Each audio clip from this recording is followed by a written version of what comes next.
нашей республики открывает сегодняшнее мероприятие, посвященное великим героям Отечества и достойным сынам ингушского народа. Глава города Малгобек Муса Галаев выразил благодарность тем, чьи подвиги на полях сражений стали основой для светлого будущего на нашей земле. Сегодня, отмечая День Героя Отечества, я от всей души желаю, чтобы каждый, кто удостоен этого звания, нес его с честью и достоинством.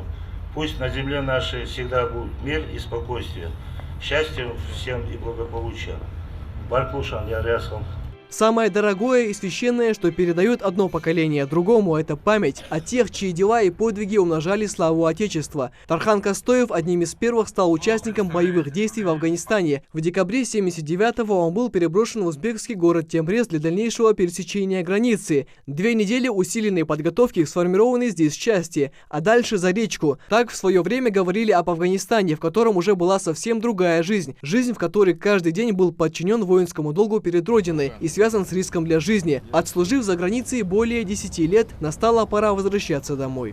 Отслужили как положено.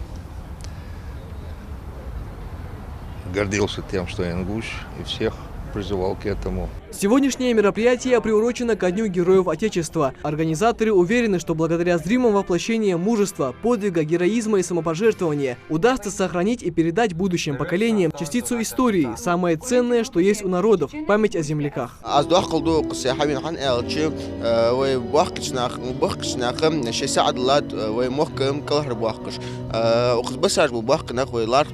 Но не все ингушские герои смогли вернуться на родную землю. К примеру, рядовой Муса Эльдиев проявил героизм и мужество во время проведения боевой операции в районе населенного пункта Баглан. Действуя смело и решительно, ему удалось прицельным огнем подавить 2 огневые точки противника. Когда враг стал отступать, наш соотечественник вышел на фланг и открыл огонь, но погиб во время перестрелки. Сегодня родственники Мусы благодарят собравшихся за то, что хранят и чтят память о всех погибших солдатах.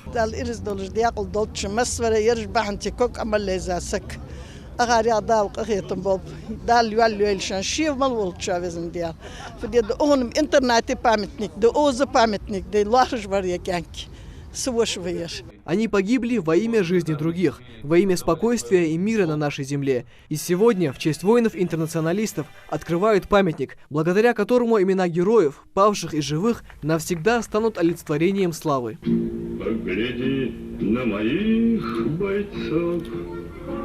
Целый свет помнит их в лицо. 15 февраля 1989 года последние советские войска покинули государство Афганистан, поставив точку в войне, длившейся более 10 лет. История самого затяжного участия советских войск в вооруженном конфликте завершилась, но при этом унесла жизни 14 тысяч советских граждан. Память всех тех, кто свято и до конца выполнили свой долг, не дожив до этого дня, почтили минутой молчания. На карте боевых действий не найти места, где бы не прослеживался след героизма ингушских воинов. Более 300 человек из Ингушетии в составе ограниченного контингента советских войск с честью выполняли свой военный долг в Афганистане. За время войны среди них не было зарегистрировано ни одного случая сдачи в плен или перехода на сторону противника. Живыми вернулись не все. 12 ингушей отдали свои жизни на полях сражений, но память об их подвиге всегда будет жить с народом. Михаил Тангиев, Джамаль Тамасханов, Новости 24.